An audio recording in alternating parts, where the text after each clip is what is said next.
एक गांव में मुकेश नाम का एक आदमी अपने परिवार के साथ रहता था। मुकेश फलों का कारोबार करता था। उसी से उसका गुजर बसर होता था।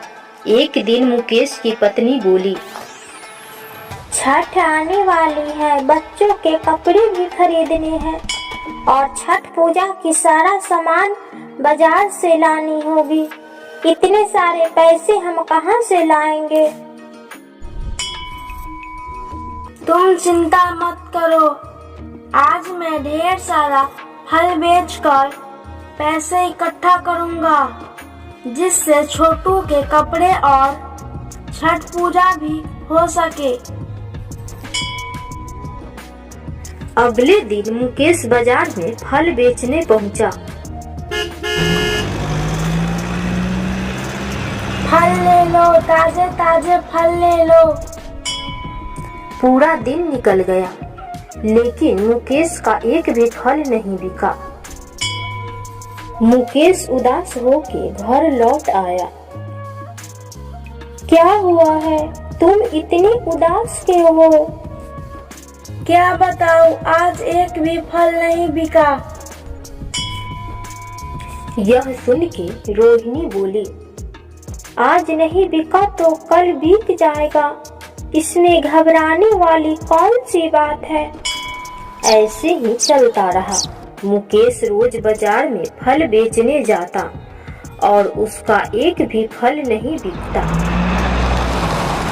एक दिन रोहिणी बोली, सुनो जी, कल छठ पूजा है, अगर आज फल नहीं बिके तो हम छठ पूजा कैसे करेंगे? तुम घबराओ मत, छठी मैया के कृपा से सब ठीक ही होगा। इतना कह के चला गया।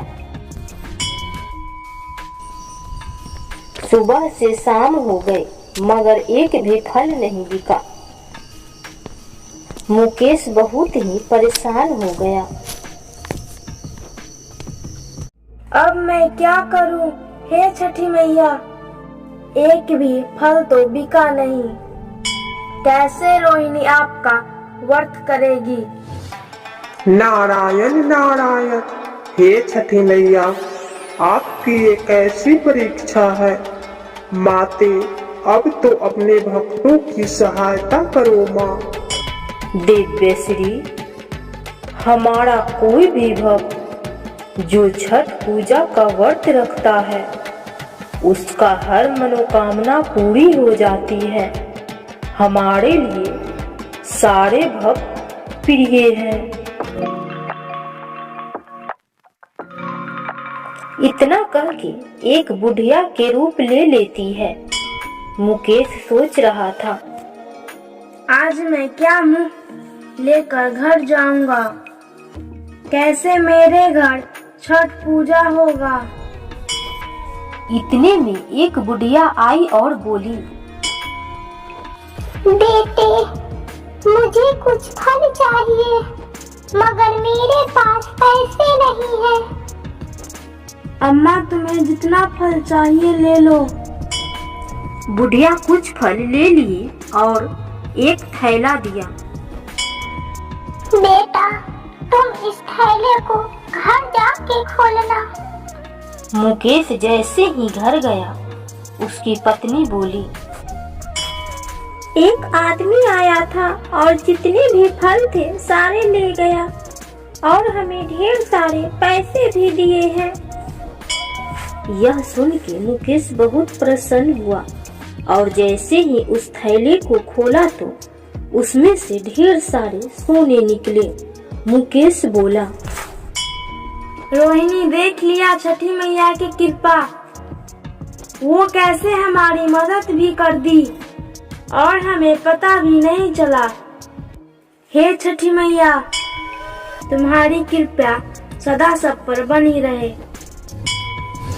और अगले दिन रोहिणी ने छठ का व्रत बहुत ही श्रद्धा पूर्वक किया। आज से कुछ समय पहले एक जंगल का राजा शेर खान नामक एक शेर था। समय के साथ साथ अब वह बूढ़ा हो चुका था। अब वह शिकार भी ठीक से नहीं कर पाता था, जिसके कारण वह काफी दुबला पतला हो गया था। एक दिन शेर खान अपने गुफा में बैठकर कुछ सोच रहा था। अगर ऐसा ही चलता रहा तो मैं तो भूखा ही मर जाऊंगा। अब हमें कोई ना कोई तरकीब सोचनी पड़ेगी। और फिर एक दिन कौवे की मदद से पूरी जंगल में बीमार होने की खबर पहुंचवा दिया। उसके बाद एक एक करके जानवर शेर खान से मिलने आने लगे। जब भी कोई जानवर मिलने आता और जैसे ही वह शेर के नज़दीक आता, शेर खान उस पर हमला कर देता और मार कर खा जाता। ऐसे ही चलता रहा। जो भी जानवर शेर से मिलने आए वह अपनी जान गंवा दिए। कुछ दिन में शेर खान काफी मोटा तगड़ा हो गया। एक दिन एक लोमड़ी शेर से मिलने आई, मगर वह गुफा के बाहर से बोली, शेर खान, अब कैसी है तुम्हारी तबीयत? अब अच्छा महसूस कर रहे हो ना? तुम कौन हो मित्र? अंदर तो आओ। मैं इतनी दूर से तुम्हें पहचान भी नहीं पा रहा हूँ और मैं बाहर तक आके तुमसे मिल भी नहीं सकता, क्योंकि अब स्थिति ठीक नहीं है। लोमड़ी बड़ा ही चतुर थी। वह शेर की बात को सुन तो रही थी, मगर वह ध्यान से गुफा के बाहर जानवरों के पैर के निशान को भी देख रही थी। शेर खान, अब मैं अंदर नहीं आ सकती, क्योंकि अब मैं सब कुछ समझ गई हूँ। जानवरों के जाने के निशान तो है, मगर आने के निशान नहीं है। ये सब जानने के बाद भी मैं अंदर आऊं, इतना बेवकूफ़ नहीं हूँ मैं। इतना बोलकर लोमड़ी वहाँ से भाग गई और जंगल के सारे जानवरों को सारी बात बता दिया। जिसके बाद कोई भी जानवर शेर खान से मिलने नहीं गया। तो दोस्तों, देखा न कि लोमड़ी ने कैसे अपने सूझबूझ के कारण न सिर्फ अपना बल्कि और भी बहुत सारे जानवर का जान बचा लिया। इसीलिए दोस्तों, मुसीबत के साथ हमेशा अपने दिमाग से काम लेना चाहिए।